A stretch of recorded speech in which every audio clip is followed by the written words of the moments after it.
সশস্ত্র বাহিনী কোনো ব্যক্তি, দল বা পরিবারের সম্পদ নয়, এমন মন্তব্য করে প্রধানমন্ত্রী তারেক রহমান বললেন, দেশের নিরাপত্তা ও সার্বভৌমত্ব রক্ষা করাই এই বাহিনীর মূল দায়িত্ব। সকালে ঢাকা সেনানিবাসে সশস্ত্র বাহিনীর দরবারে তিনি এসব কথা বলেন। অতীতে বিভিন্ন সময়ে নানা ঘটনা ও কর্মকাণ্ডের মাধ্যমে সেনাবাহিনীকে দুর্বল ও বিতর্কিত করার চেষ্টা করা হয়েছে বলেও অভিযোগ করেন সরকার প্রধান। আরও জানাচ্ছেন তরিকুল ইসলাম।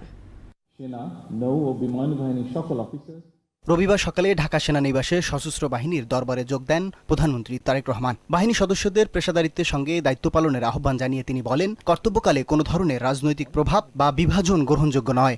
সশস্ত্র বাহিনী একটি স্বাধীন রাষ্ট্রের শক্তি এবং মর্যাদার প্রতীক। রাষ্ট্রীয় সংবিধানের প্রতি দায়বদ্ধতা এবং জনগণের অবিচল আস্থাই হতে হবে সশস্ত্র বাহিনীর পথ চলার প্রধান ভিত্তি। দেশের স্বাধীনতা, সার্বভৌমত্ব রক্ষা করাই আমাদের প্রতিটি সদস্যের একমাত্র এবং পবিত্র চূড়ান্ত দায়িত্ব। আমরা এমন এক সশস্ত্র বাহিনী চাই যাদেরকে বহিঃশক্তি সমীহ করবে আর দেশের জনগণ রাখবে আস্থায়। পেশাদারিত্বের প্রশ্নে কোনো আপোষ না করে সশস্ত্র বাহিনীকে সবসময় একটি সুউচ্চ আদর্শিক অবস্থানে থাকতে হবে। পিলখানা হত্যাকাণ্ডের প্রসঙ্গ তুলে সরকার প্রধান বলেন, ওই ঘটনায় সেনাবাহিনী ক্ষতিগ্রস্ত হয়েছে। 2009 সালে বিডিআর পিলখানায় পরিকল্পিত সেনা হত্যাযজ্ঞ চালিয়ে সেনাবাহিনীকে দুর্বল করে দেওয়া হয়েছিল।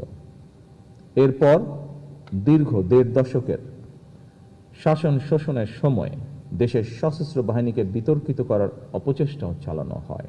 2024 সালে দেশ এবং জনগণের স্বাধীনতা রক্ষার যুদ্ধে সশস্ত্র বাহিনীর ভূমিকা দেশের স্বাধীনতা প্রিয় জনগণকে আশান্বিত করেছে।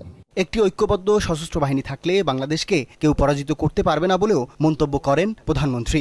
দেশের প্রতিরক্ষা ব্যবস্থাকে আমরা এমনভাবে উন্নত করতে চাই যাতে জাতীয় সার্বভৌমত্ব রক্ষায় একটি বিশ্বাসযোগ্য এবং কার্যকর প্রতিরোধ ক্ষমতা গড়ে ওঠে।